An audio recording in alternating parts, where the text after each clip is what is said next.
with a roundup. Well, thank you for that, Ekta. I'm also joined by our guest, Peter McGuire from Exxon Australia. Peter, I'll come to you directly because we've seen quite a choppy moves continuing in case of crude oil prices. But to the bulls' surprise, rather to the, on the side of the bulls, we've seen prices come back to $75 per barrel as well. How do you see the current prices, first of all, and the kind of statements that we've seen from IEA suggesting that the crude demand is here to stay? They've actually said that 6% of our demand is what we can expect per annum basis till 2028. Well, good afternoon, Manisha. I mean, they're very strong forecasts, and I think that probably we saw the bottom of that market. I think it was oversold in some ways, and it really got spanked down to 68 and about 72.50, 73 for Brent. But it's bounced, and it's bounced nicely, and we're mindful as far as what's going on this week as far as rate rises, what central bankers are doing, and the overall forecast as far as, very solid growth. Certainly for this year, the rest of the year, and certainly for 24. So, yeah, I think maybe we've seen the bottom market. Peter, also, how are you looking at the overall supply as a situation? Because there are various reports coming in from Nigeria. We've seen production and exports continue to grow from Algeria and UAE, Russia for that matter as well. Well, exactly right. I mean, you're conscious as far as who's adding to solve everyone's problem in the sense of putting, oil into barrels. So, yeah, I'm seeing those sort of numbers coming through, as you mentioned, the Nigerias, the Algerias.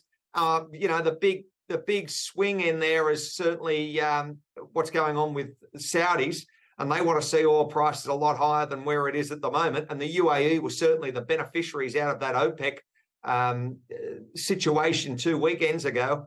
10, 20, 15 days ago anyway, the situation there, they get an extra 200,000 barrels a day as far as production. So, I think it's going to be an interesting Northern Hemisphere summer, how it plays out, Manisha. Oh, yes.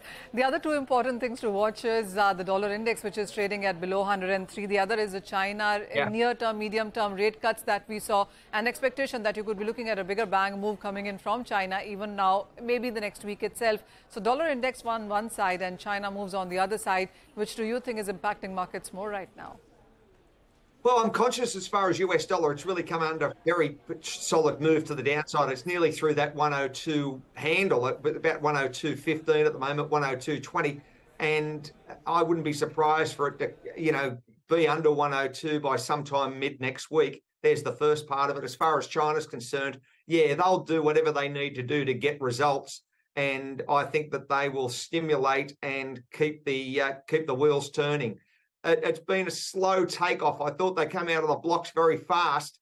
Come, the end of February, start of March, everyone was expecting, big boom time from China, but it's certainly pulled back a little bit from a manufacturing side. So I think they've got getting a second win, Manisha, and they're looking at the finish line and they want to finish with a, wet sail.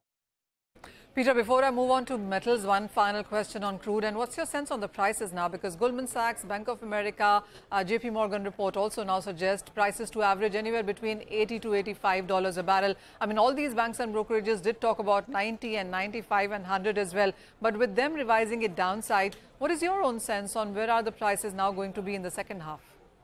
Well, it's pretty hard to argue against them, and I've got geopolitical concerns. You've got weather outages traditionally in August as far as hurricanes. You've got the other side as far as refineries, what's going on with the Taiwan situation and China, ongoing issues that doesn't seem to be put to bed anywhere close to being finished as far as Ukraine and Russia. So, Manisha, there's a lot of ingredients in the melting pot at the moment, and I think it's going to be higher, that $80 to $90 bracket is very achievable, and I think you've just got to draw that line in the sand, and that's where it's going to run. All right, with crude done, what's your sense on metals now? Because we've seen prices here see a bit of a gain. Would you say that a bottom is made right now with the dollar index inching down, with China starting to do things now, individual fundamentals in any case on the positive side? Well, exactly right. I mean, you have a look at copper, it's back at 8,500 a metric ton, so it's had a nice move to the upside from those 78 handle. So it's up the best part of 9%. I was looking at some numbers earlier. So it's been a very solid move over the last week and a bit. And I think that will bring up, iron ore pricing. The appetite is huge in China. We're exporting at record numbers out of northwest Australia. So there's no shortage as far as, an appetite from China. So, yeah, maybe you're going to see a rally on zinc, maybe a little bit of a push up on aluminium. It's an interesting time, Anisha. That's all I'll say. It's very interesting. There's so many different components to this whole, the whole cake we call commodities and certainly equities. All right, Peter, thank you for joining in. Manisha, thank you for taking us through with that conversation. Looking decent for the market.